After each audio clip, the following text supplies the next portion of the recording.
नमस्कार, स्वागत है आपका मध्य प्रदेश की खबरों में। मैं हूं आपके साथ दिग्विजय सिंह। खबरों की शुरुआत करेंगे, इससे पहले एक नजर अब तक की सुर्खियों पर।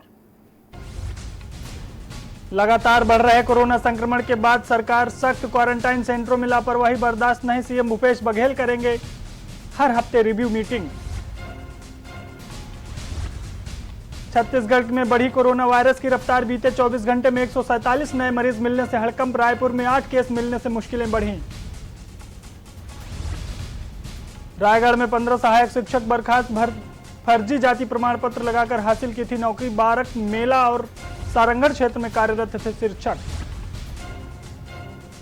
दुष्कर्म के आरोपी आईएएस जनक प्रसाद पाठक सस्पेंड, महिला ने देर शाम एफआईआर दर्ज कराई थी। जिले का कलेक्टर रहते चैम्बर में दुष्कर्म का आरोप। प्रदेश में 10 जून तक मानसून पहुंचने से मजबूत आसार, कई शहरों में 8 से शुरू होगी बारिश, मौसम विभाग ने जारी किया अलर्ट। और आज लगेगा साल का दूसरा चंद्र ग्रहण, रात 11:11 से शुरू होगा ग्रहण, रात 2:34 पर खत्म होगा चंद्र ग्रहण। आप देख रहे हैं के न्यूज, खबरों का सारथी। रुक करते हैं खबरों की ओर। बालेंदु शुक्ल के कांग्रेस में शामिल होने को लेकर पूर्व मंत्री पीसी शर्मा ने कहा, बालेंदु शुक्ल को प्रदेश अध्यक्ष कमलनाथ अपने निवास पर कांग्रेस की सदस्यता दिलाएंगे। उन्होंने कहा कि बालेंदु ग्वालियर चंबल क्षेत्र के जाने माने नेता हैं। पहले किसी कारणवश बालेंदु शुक्ला ने कांग्रेस छोड़ दी थी, अब उनके आने से उपचुनाव में बड़ा प्रभाव पड़ेगा। बालेंदु शुक्ल सिंधिया परिवार के भी करीबी रहे हैं और इसी तरह लोग लगातार कांग्रेस में आते रहेंगे।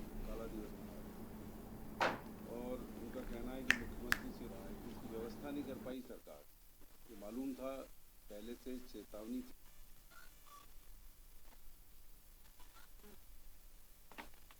कर्मी काला दिवस मना रहे हैं और उनका कहना है कि मुख्यमंत्री से कहा है कि इसकी व्यवस्था नहीं कर पाई सरकार।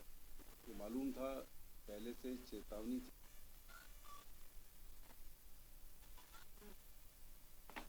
कमलनाथ जी ने इस बात की मांग की है और कहा है कि इसकी व्यवस्था नहीं कर पाई सरकार। ये मालूम था पहले से चेतावनी थी, सर या तूफान आने वाला है, पानी आएगा, हवा आएगी, लेकिन उस 2 लाख टन के करीब की कीमत का ये नुकसान हो गया है। ग्वालियर की 3 विधानसभा सीटों पर होने जा रहे उपचुनाव से पहले ग्वालियर ग्रामीण जिला कांग्रेस कमेटी में 4 कार्यकारी अध्यक्षों को नियुक्त किया गया है, जिस पर पूर्व कैबिनेट मंत्री एवं भाजपा नेता इमरती देवी ने तंज कसा है। इमरती देवी का कहना है कि कांग्रेस के पास कोई चेहरा अब नहीं बचा है। ऐसे में उपचुनाव का डर उन्हें इस कदर सता रहा है कि वह लोगों को रेवड़ी की तरह पद बांट रहे हैं। कांग्रेस की हालत इतनी खराब हो चुकी है कि जिन लोगों को पीसीसी में कार्यकारिणी सदस्य बनाया गया वो अब डिमोशन लेकर कार्यकारी अध्यक्ष जैसे पद स्वीकार कर रहे हैं। वहीं इमरती देवी के इस बयान पर पलटवार करते हुए कांग्रेस के नवनियुक्त कार्यकारी अध्यक्ष रंगनाथ तिवारी ने कहा कि इमरती देवी पहले खुद को देखें, कांग्रेस पार्टी के पास प्रत्याशियों की कोई कमी नहीं है।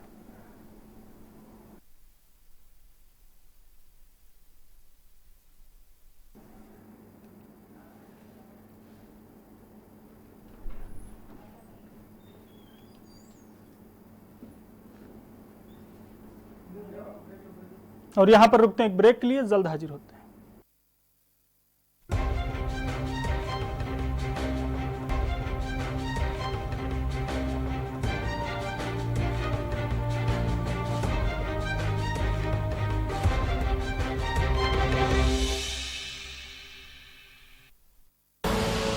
आप देख रहे हैं के न्यूज, खबरों का सारथी।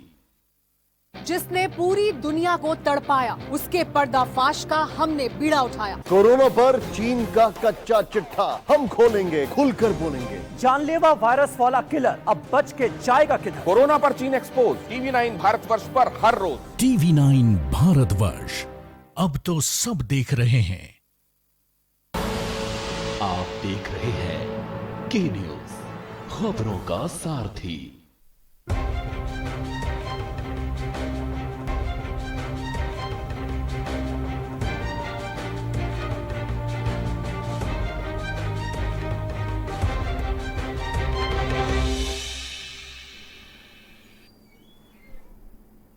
ब्रेक के बाद आगे बढ़ते हैं। सरकारी अस्पताल में 125 गांव की गर्भवती महिलाएं पिछले 6 माह से बंद पड़ी सोनोग्राफी मशीन की वजह से सोनोग्राफी नहीं करवा पा रही हैं। विगत दिनों सोनोग्राफी मशीन सुधरने को लेकर क्षेत्रीय भाजपा इंदौर जिला महामंत्री चिंटू वर्मा ने स्वास्थ्य मंत्री, प्रभारी मंत्री, सांसद से मशीन सुधार को लेकर पत्र लिखा था। साथ ही के न्यूज ने इस खबर को गंभीरता से दिखाया था। उसके चलते एक सप्ताह में मशीन को सुधार कर लाया गया है। रजिस्ट्रेशन मशीन खराब होने के कारण देपालपुर क्षेत्र की गर्भवती महिलाएं निजी सोनोग्राफी सेंटरों पर जाकर सोनोग्राफी करवाने को मजबूर थीं। आम जनमानस के हित में के न्यूज के साथ साथ एक समाजसेवी ने गंभीरता लेते हुए इंदौर कलेक्ट्रेट को पत्र लिखा था। उसके बाद ही प्रशासन ने आनन फानन में मशीन को लगाकर सुविधाओं को सुचारू रूप से सही कराया है।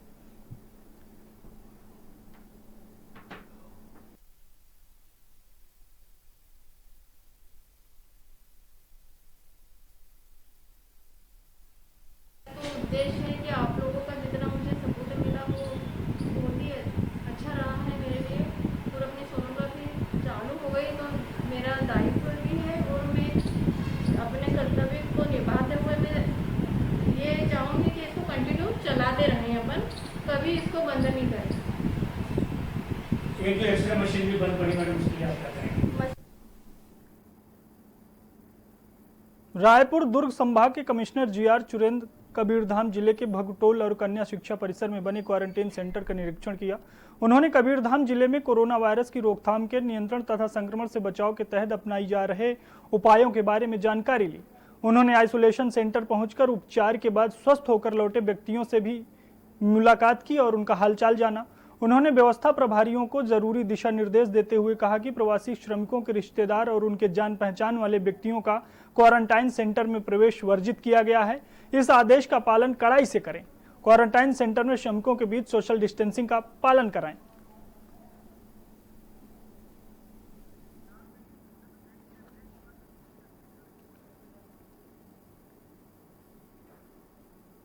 यहां पर रुकते हैं एक ब्रेक के लिए। ब्रेक के बाद देखेंगे छत्तीसगढ़ की खबरें।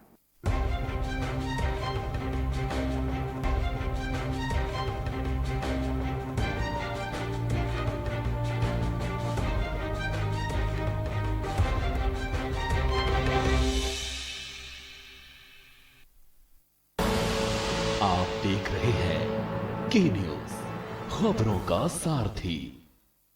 घातक वायरस की सबसे तेज इंटरनेशनल अपडेट्स दिखाते हैं। कोरोना पर सबसे भरोसेमंद, संतुलित और संपूर्ण खबर बताते हैं। सत्य और तथ्य के साथ खबर, प्रयोग की प्रामाणिकता पर मोहर। लॉकडाउन में कोरोना पर नॉन स्टॉप कवरेज जारी है। TV9 भारतवर्ष, अब तो सब देख रहे हैं। आप देख रहे हैं के न्यूज, खबरों का सारथी।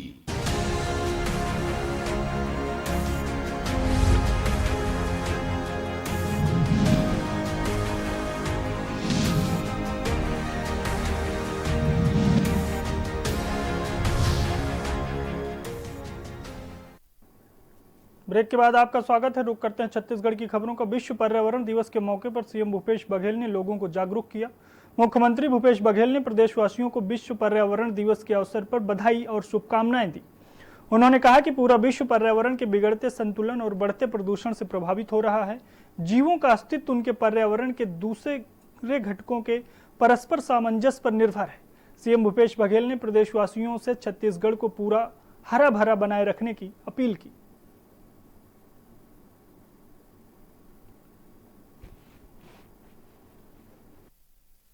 यदि ये पेड़ वाईफाई देते, पता नहीं कितने पेड़ लग जाते, लेकिन ये पेड़ केवल ऑक्सीजन देते।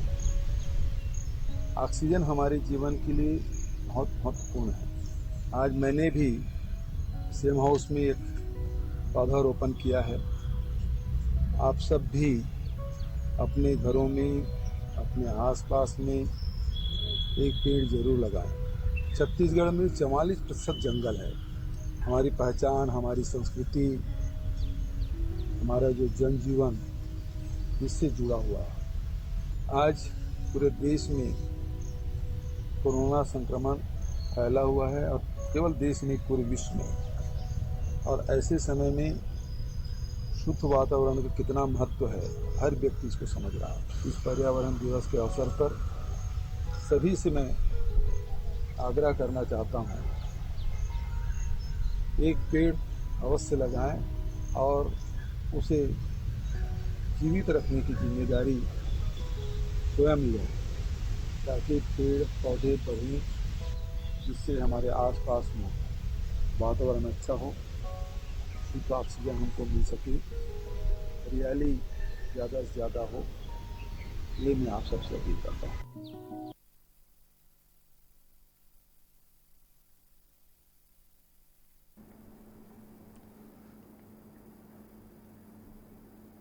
प्रदेश में पहली बार 24 घंटे में मरीजों की संख्या 100 के पार चली गई है। एक दिन में रायपुर में 8 मरीजों के साथ संक्रमितों की संख्या 147 हो गई है। एक दिन में मरीज मिलने का रिकॉर्ड है। इनमें सबसे ज्यादा महासमुंद, जशपुर में 19, बिलासपुर में 17, जांजगीर चांपा में 9, राजनांदगांव में 6, रायगढ़ में 5, कवर्धा में 4, बलौदा बाजार और गरियाबंद में 3, सूरजपुर में 2 मरीज मिले हैं।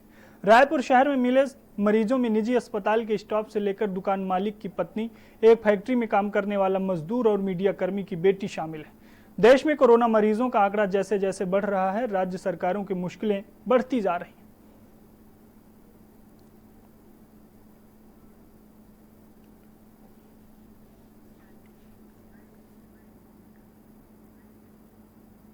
और यहां पर रुकते हैं एक ब्रेक के लिए। ब्रेक के बाद जल्द हाजिर होते हैं।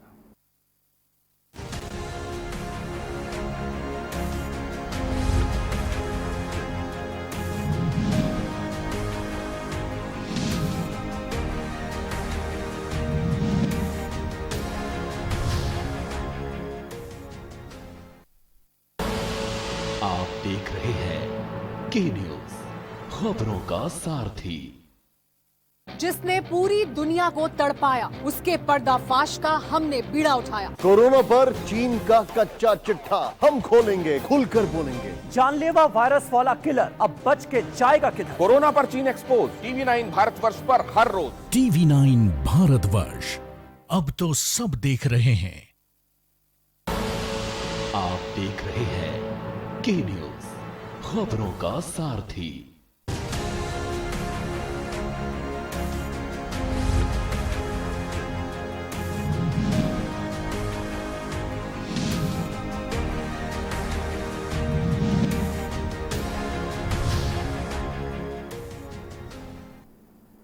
ब्रेक के बाद आपका स्वागत है। खबरों में आगे बढ़ते हैं। प्रवासी मजदूरों की वापसी में बढ़ रहे कोरोना संक्रमितों को देखते हुए सीएम भूपेश बघेल ने क्वारंटाइन सेंटरों की व्यवस्थाओं को लेकर ढिलाई या लापरवाही बर्दाश्त न करने की हिदायत दी है। प्रदेश में 19,374 क्वारंटाइन सेंटर बनाए गए हैं, जिसमें वर्तमान में 2,23,150 लोग रह रहे हैं। इनकी संख्या लगातार बढ़ती जा रही है। सीएम भूपेश बघेल ने जिला कलेक्ट्रेट से कहा है कि वे हर सप्ताह मॉनिटरिंग करेंगे। क्वारंटाइन सेंटरों में रह रहे श्रमिकों और अन्य लोगों को किसी भी प्रकार की परेशानी ना हो, उनके ठहरने, भोजन, पेयजल, स्वास्थ्य जांच, मनोरंजन सहित सभी जरूरी व्यवस्थाएं सुचारू रूप से उपलब्ध कराई जाएं। सीएम ने पंचायत एवं ग्रामीण विकास विभाग के प्रमुख सचिव को इन क्वारंटाइन सेंटरों की व्यवस्था की नियमित मॉनिटरिंग करने के निर्देश दिए हैं।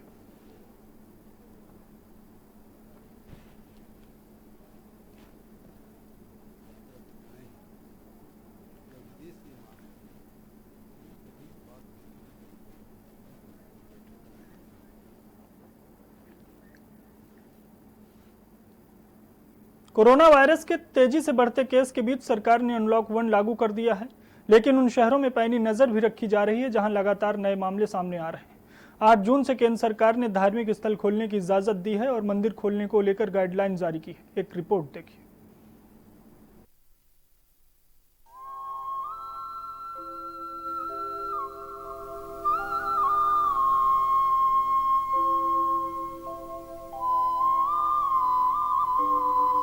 आठ जून से केंद्र सरकार ने धार्मिक स्थलों को खोलने की अनुमति दे दी है। 2 माह से भक्तों के लिए मंदिरों के द्वार खोलने को लेकर तैयारियां की जा रही हैं। जैसे जैसे 8 जून नजदीक आती जा रही है, शहरों के देव दर्शन, पूजा अर्चना आदि के लिए उत्साह नजर आ रहा है। मंदिरों को श्रद्धालुओं के लिए खोलने की तैयारियां शुरू कर दी गई हैं।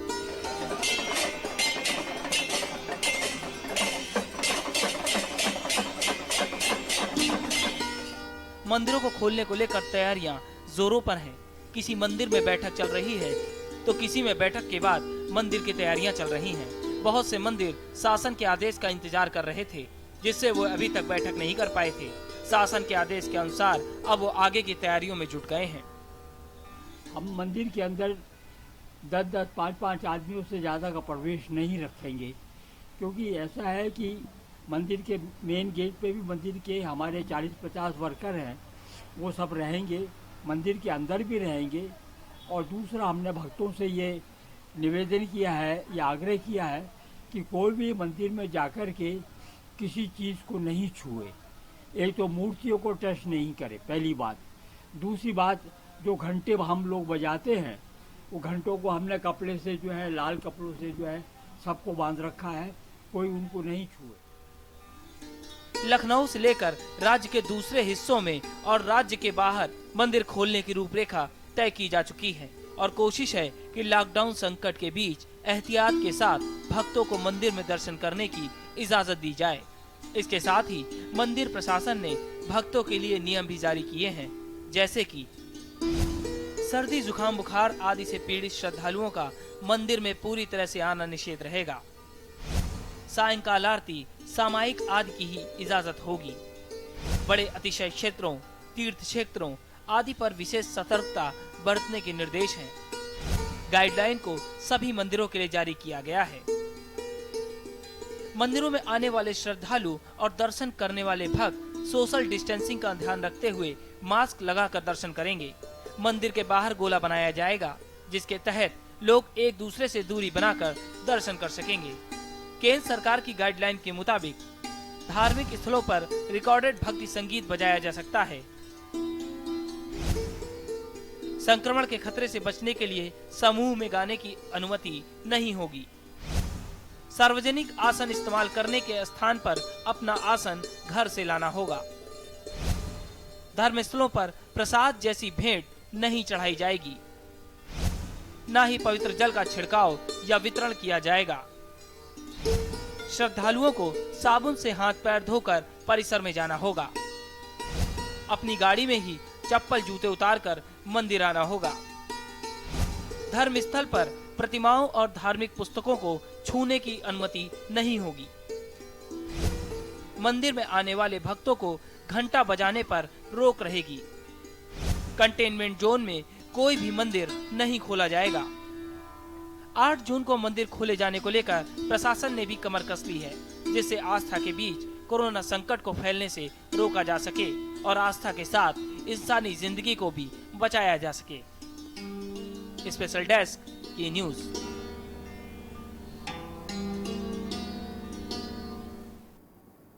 और यहाँ पर रुकते हैं एक ब्रेक के लिए, जल्द हाजिर होते हैं। आप देख रहे हैं के न्यूज, खबरों का सारथी। आईपीएल पान मसाला, इसमें है शिमोगा की मशहूर सुपारी, केरल के बागों से इलायची, सोलन के जंगलों से उत्पादित शुद्ध कत्था, असली फूलों की खुशबू और प्योर चंदन के तेल से निर्मित 0% निकोटीन, 0% टोबैको युक्त आईपीएल पान मसाला।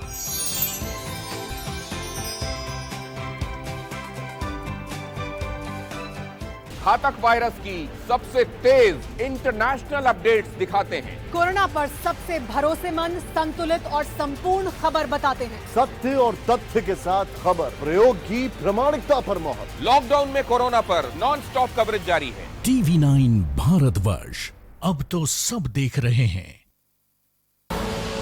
आप देख रहे हैं के न्यूज, खबरों का सारथी।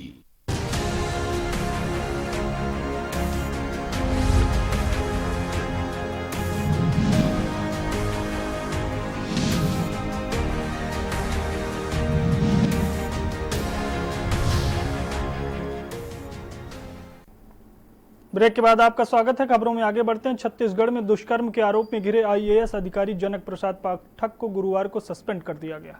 आईएएस पाठक पर जांजगीर जिले का कलेक्टर रहते हुए अपने चेंबर में महिला से दुष्कर्म का आरोप लगा है। इस संबंध में बुधवार देर शाम एफआईआर दर्ज कराई गई थी। इसके बाद मुख्यमंत्री भूपेश बघेल ने चीफ सेक्रेटरी आरपी मंडल को कार्रवाई के निर्देश दिए थे। साथ ही मामले की उच्च स्तरीय जांच के आदेश दिए गए हैं। महिला के मुताबिक 13 मार्च को एनजीओ के काम से तत्कालीन कलेक्टर जनक प्रसाद पाठक से उनके चैम्बर में मुलाकात करने पहुंची थी। अपने काम के बारे में बताने के बाद कलेक्टर ने उसका मोबाइल नंबर लिया था। महिला का आरोप है कि इसके बाद आईएएस पाठक उसे फोन करने लगे, अश्लील मैसेजेस और अश्लील वीडियो भी भेजना शुरू कर दिया। महिला ने सारे चैट के स्क्रीनशॉट पुलिस को सौंपे थे।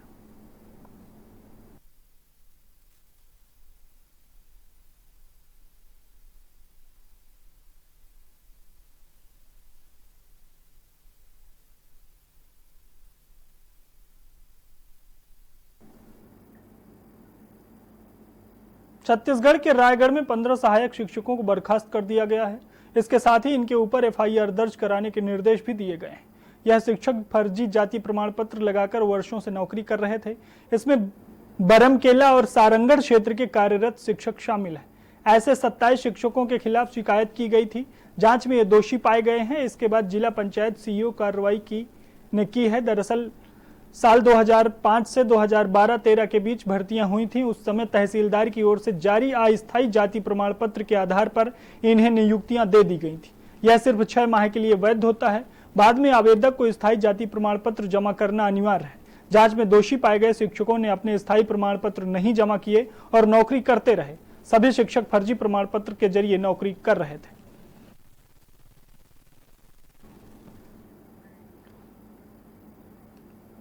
और यहां पर रुकते हैं एक ब्रेक के लिए, जल्द हाजिर होते हैं।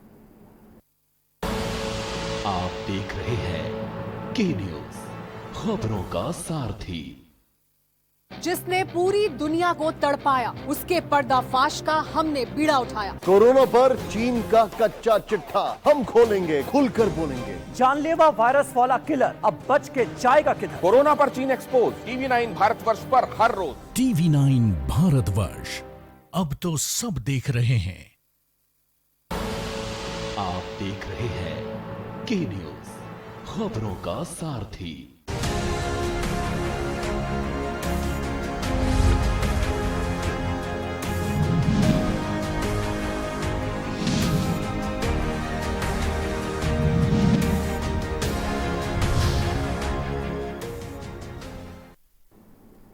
ब्रेक के बाद आपका स्वागत है। खबरों में आगे बढ़ते हैं। सूरजपुर विश्वव्यापी कोरोना संकट के मद्देनजर मध्य प्रदेश और केंद्र एवं राज्य सरकार के द्वारा की गई अपील को भी दरकिनार कर क्षेत्र के प्राइवेट स्कूलों के द्वारा अपने शिक्षकों का वेतन नहीं दिया जा रहा है, जिससे स्कूल के शिक्षक तंगहाली में जीने को मजबूर हैं।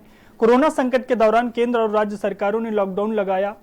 प्राइवेट स्कूलों और अन्य संस्थानों में कार्यरत कर्मचारियों को वेतन भुगतान करने की बात कही थी, जिसे लेकर छत्तीसगढ़ छात्र संगठन के सरफराज पठान ने बताया कि कलेक्टर के नाम जिला शिक्षा अधिकारी को ज्ञापन सौंपा गया है। महामारी में संस्था के द्वारा विश्रामपुर सरस्वती शिशु मंदिर स्कूल में शिक्षकों की तनख्वाह न मिलना लॉकडाउन का बहाना देते हुए संस्था ने लगभग 6 महीने गुजार दिए हैं। लॉकडाउन के पहले से भी तनख्वाह नहीं मिलने से शिक्षक अत्यंत गंभीर आर्थिक स्थिति से गुजर रहे हैं। इस विकट समस्या में शिक्षक भुखमरी जैसे हालात से गुजर रहे हैं।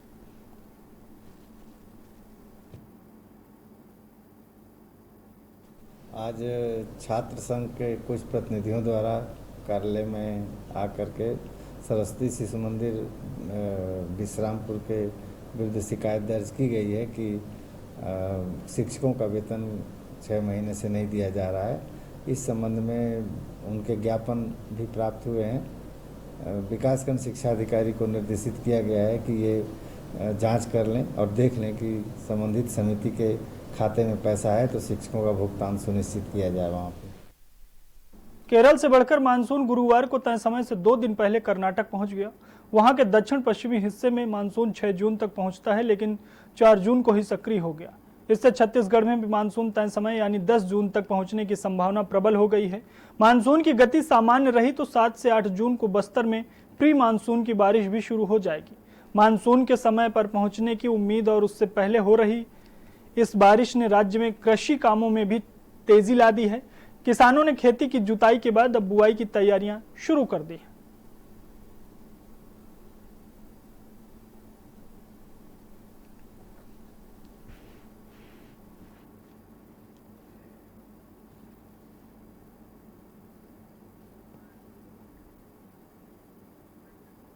इस बुलेटिन में फिलहाल इतना ही। आप देखते रहिए के न्यूज़। नमस्कार।